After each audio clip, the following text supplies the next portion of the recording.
ती बेईमानी केली। महाराष्ट्रातल्या जनतेने एकाच विमानाचा प्रवास करायचं तिकीट दिलं होतं, परंतु त्यांनी काँग्रेसच्या बुडत्या झाडामधून प्रवास सुरू केला।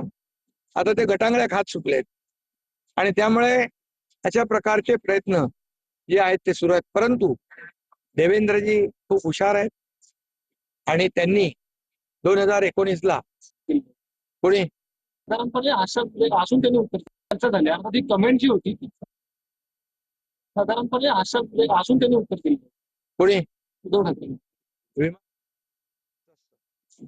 आणि त्यामुळे 2019ला जी बेईमानी केली, महाराष्ट्रातल्या जनतेने एकाच विमानाचा प्रवास करायचं तिकीट दिलं होतं, परंतु त्यांनी काँग्रेसच्या बुडत्या झाडामधून प्रवास सुरू केला।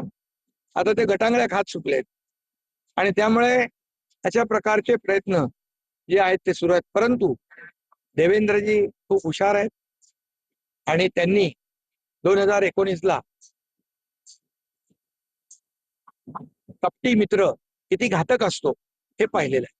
त्यामुळे मला यापेक्षा जास्त बोलण्याची आवश्यकता काय।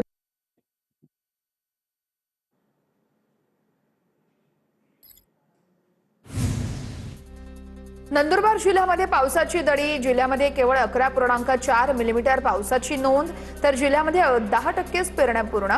पावसाअभावी यावेळेस पेरण्या खोळंबल्यानं शेतकऱ्यांच्या नजरा आकाशाकडे लागलेल्या आहेत। महाराष्ट्र कर्नाटक सीमावर्ती भागात जोरदार पावसामुळे लातूरच्या बोरगाव नदीला अचानक पुरामुळे देगलूर उदगीर रस्त्यावरची वाहतूक ही काही काळ ठप्प झाली होती।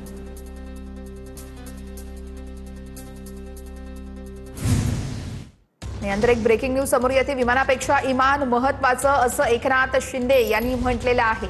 ठाकरे आणि फडणवीसांच्या एकत्रित प्रवासावरती शिंदेंची ही प्रतिक्रिया आहे।